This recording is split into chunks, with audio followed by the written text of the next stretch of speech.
Hello friends, welcome to Health Care Hospital Indore. Myself Raveena Bishnoi is here और आज का मेरा टॉपिक है बेबी डायपर्स। मदर्स बहुत पॉजेसिव होती हैं बच्चे के फूड को लेके, बच्चे के टॉयज को लेके, बच्चे की बुक्स को लेके, पर क्या मदर उतनी ही पॉजेसिव है बच्चे के डायपर को लेके?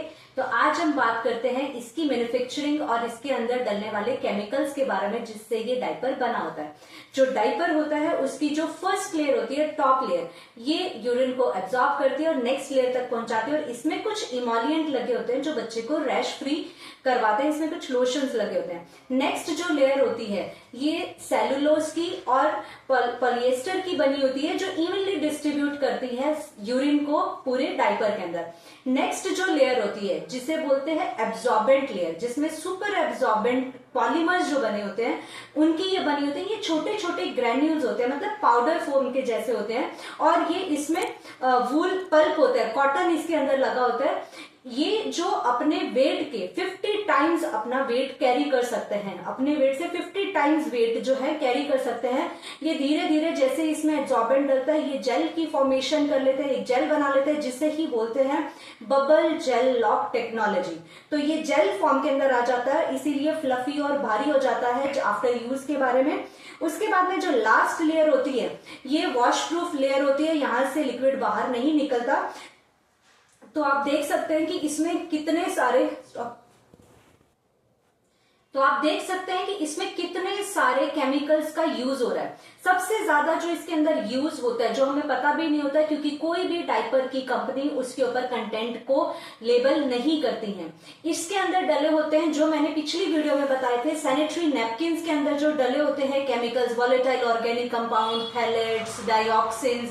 जो थैलेट्स जो इसकी मैं बात कर रही हूं इसके 4 वेरिएंट्स आते हैं जो बच्चे के चॉइस के अंदर जिनको बैन किया गया है इंडिया के अंदर भी, पर इन सारे वेरिएंट्स को, इन 4 वेरिएंट्स को other countries, developing countries, China, European union, यहाँ पे बैन किया गया, पर इंडिया के अंदर इसे डायपर्स में बैन नहीं किया गया।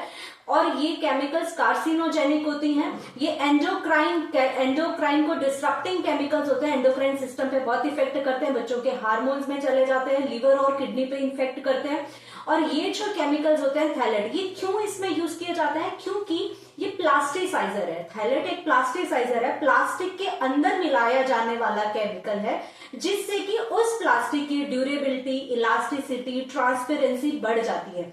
ये हर किसी प्लास्टिक में डलता है। आप जो पैकेजिंग फूड मटेरियल्स खाते हैं उनकी जो पैकेजिंग बनी होती है या कोई भी प्लास्टिक मटेरियल में ये जरूर डला हुआ होता है क्योंकि उसकी ड्यूरेबिलिटी को बढ़ाने के लिए। तो ये आपकी बॉडी में कैसे चला जाता है? जब ये इसमें लिंक में होता है, ये कोवेलेंटली बाउंड होता है किसी भी पॉलीमर के साथ में, बिल्कुल अच्छे से अटैच नहीं होता, कोवेलेंटली बाउंड है। ये कभी भी ब्रेक हो जाता है और ये हवा में, एयर में चला जाता है, पानी में चला जाता है, डायरेक्ट हमारे ये जो यहाँ से जब डर्मल ट्रांसफर होता है स्किन के साथ में, जब ये मिक्सअप होता है यहाँ से उसके साथ में अटैच होता है, उसके बाद में डर्मल स्किन के थ्रू ये डायरेक्ट ट्रांसफ्यूज हो जाता है हमारे सिस्टेमिक सर्कुलेशन के अंदर, मीन्स हमारे ब्लड के अंदर चला जाता है बहुत ही इजिली, जिसका हमें पता भी नहीं चलता।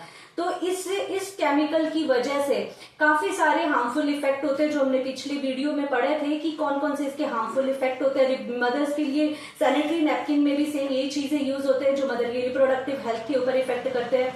सो ये बच्चों के अंदर भी मोटर डिसेबिलिटीज या फिर उसके जो बिहेवियरल प्रॉब्लम्स उसके अंदर आती है, इरिटेबल हो जाता है बच्चा। आप देखते हैं कि काफी टाइम, लंबे समय तक अगर आप डायपर यूज करते हैं, इंडिया के अंदर अगर देखेंगे डायपर कंजप्शन या फॉरेन कंट्रीज में देखें तो diaper consumption for 1 year for newborn baby के अंदर 3000 से ज्यादा डायपर फॉर अ ईयर हम यूज करते हैं। सेकेंड ईयर और थर्ड ईयर और फोर्थ ईयर में लगभग 2500 या 2000 के लगभग डायपर हम यूज करते हैं फॉर अ ईयर। तो टोटल मिला के अगर हम कंजप्शन देखेंगे कितना हम पैसा खर्च करते हैं एक डायपर पे, तो लगभग 65,000 से लेके 1 लाख रुपया लोग आजकल डिफरेंट क्वालिटी या प्रोडक्ट या लेबलिंग वाले जो डायपर्स है उनपे खर्च करते हैं, जो आजकल काफी महंगे आते हैं, लाइक फेदर टच वाले जो डायपर है वो काफी महंगे भी आते हैं। आप इतना खर्च करते हैं, पर उससे पहले आप देखें डायपर चाहे कितना भी महंगा हो उसमें प्लास्टिसाइजर जरूर डला होगा उसको, उसके इस जो लेयर को बनाने के लिए, ताकि उसके अंदर आउटर लेयर के अंदर जो लिक्विड है वो बाहर ना निकले।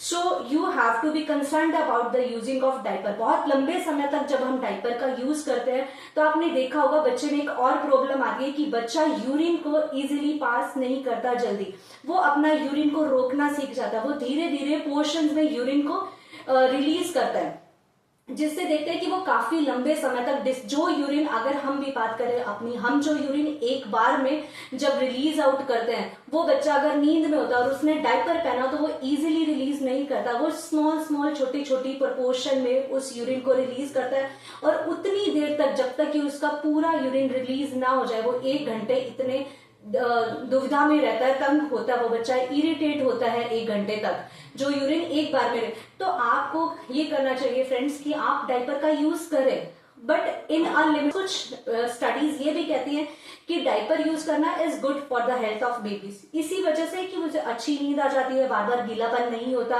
पर आजकल मार्केट में अदर ऑप्शंस भी आ गए हैं, that you have to use disposable diapers, reusable, that you have to use this reusable diapers. आप इन्हें यूज कर सकते हैं, वॉश कर सकते हैं। आजकल सुपर बॉटम्स के भी काफी अच्छे प्रोडक्ट आने लगे, दैट रीयूजेबल पैंटीज भी आ सकते हैं। और कुछ समय बच्चे को लगभग 2-3 आवर्स 4 आवर्स आप उनको डायपर फ्रीली दे सकते हैं।